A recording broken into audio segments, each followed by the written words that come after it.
د اولمپیک بدني روزنې او ورزش ریاست په کابل کې د روږدو کسانو د درملنې په روغتون د پاکستاني پوځي رژیم وحشیانه برید د ټولو اسلامي او انساني قوانینو خلاف عمل وباله.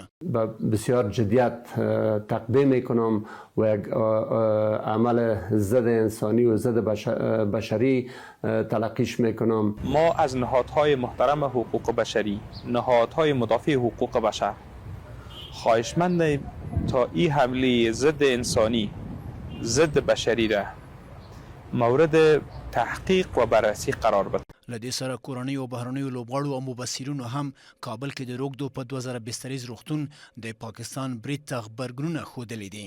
د پاکستان بشري جنایت د نه بخښلو وړ دی او په وړاندې باید همغږي شو. په جګړه کې پر بېګناه ملکي وګړو بمبار کول لوی جرم دی. هیله ده چې عقل او انسانیت غالب شي. نړیواله ټولنه او د بشري حقوقو سازمانونه باید دا پیښې وڅېړي او مسؤلو کسانو سره د حساب وکړي. موږ ټول د پاکستاني رژیم برید غندو او د ټولو نړیوالو اصولو خلاف بولو. د پاکستان پوځي رژیم او اسرائیلو ترمنځ د کوم څرګند توپیر موندل ډیر ستونزمن دي. دا هغه کسان و چې غوښتل بیرته عادي ژوند ته راستانه شي. د پاکستان پوځي رژیم په بمبار کې ژوند یې پای ته ورسید. د ملکی کورونو، ښوونیزو بنسټونو او یا هم روغتیایي مرکزونو په نښه کول جنگي جنایت دی. په واقعا ټول هیوادوال په غم کې نه ول، د غم په ټغر باندې ټول هیوادوال ناست دي. زی په سختو ټکو باندې دغه موضوع غندمه او د ملل متحد جامع جهانی د ټولو زموږ هیله ده چې د دې حادثه په مورد کې باید پورا تحقیقات وکړي.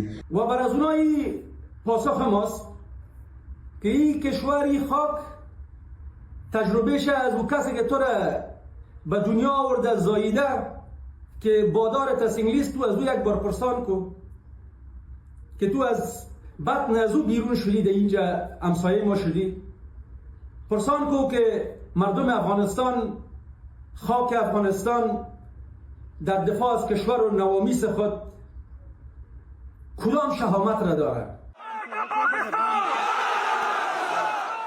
ازلی دښمن به یو ورځ د دې هر درد حساب ورکوي. د امیر روغتیا وزارت د مسؤلینو په خبره د پاکستاني پوځي رژیم د تیر شپې په هوایي وحشیانه برید کې څه باندې 400 تنه روږدي ولسي وګړي شهیدان او په سلګونو نور ټپیان شوي دي.